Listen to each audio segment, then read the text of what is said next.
Welcome to the Stoa. The Stoa is a digital campfire where we cohere and dialogue about what matters most at the knife's edge of what's happening now.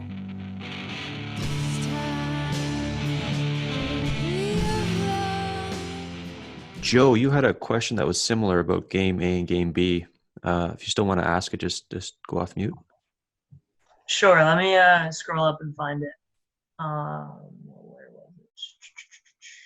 I wrote on another screen. I wrote, in the eyes of regular people who aren't, in the eyes of regular people, those who are in positions of strategic leverage, be it heads of industry, government, education, things like that, they seem to be locked into a sort of Game A fundamentalism and have been for many decades. This is the sort of blue church idea.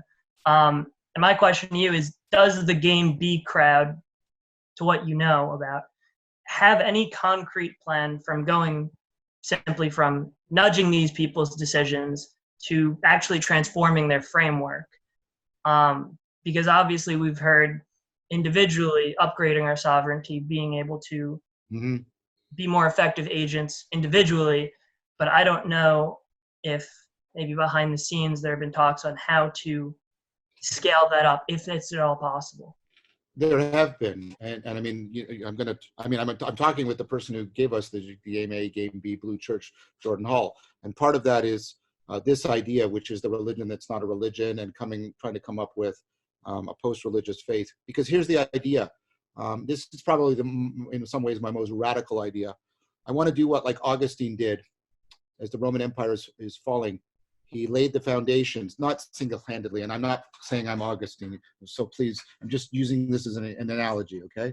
But what they did is they laid the cultural cognitive grammar for an entirely different culture, and they stole the culture bottom up from the imperial system. Now, again, the imperial system at some point then clamped down again, but nevertheless, we shifted to the middle. We shifted out of antiquity. We shifted to a different world, and so I want to try and do that. I want to try and create the systems of meaning, the religion that's not a religion, the ecologies of practices, the communities, the networks of communities. All of this is already happening. Really empower it, both in terms of its grammar, give it the best scientific tools for engineering the practices and the ecology of practices.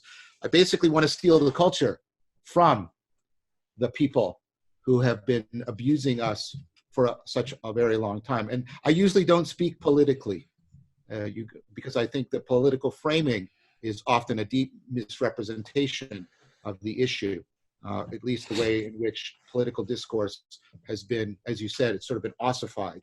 And I think this also, I think Dan was pointing out that too, the way it's been ossified in ways that make choice no longer sort of really relevant. So this is my sort of most radical thing I guess I'm going to say. I want to help steal the culture away, steal it away, and do everything I can. And, Christianity stole the culture away from the elites of its time. Now, new elites form, they always will, but the culture changed, and it changed in an important way. And that's what I'm trying to do right now. And that's what I see myself doing with a lot of these other people.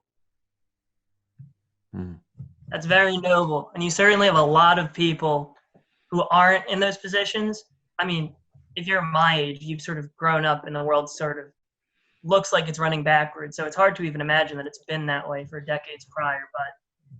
But this decade certainly feels like there's going to be some collision between the sort of frustrated emerging Game B types and the sort of entrenched Game A leaders.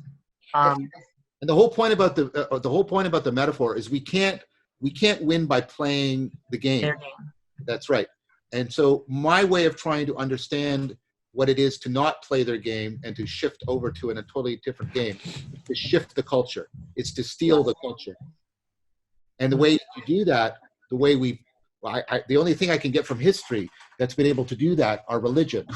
But for reasons that I've articulated, I don't want, not personally, I mean, in terms of the functionality, I don't think the standard model, the axial age model of religion is going to do what we need in order to steal the culture as deeply as we need to steal it.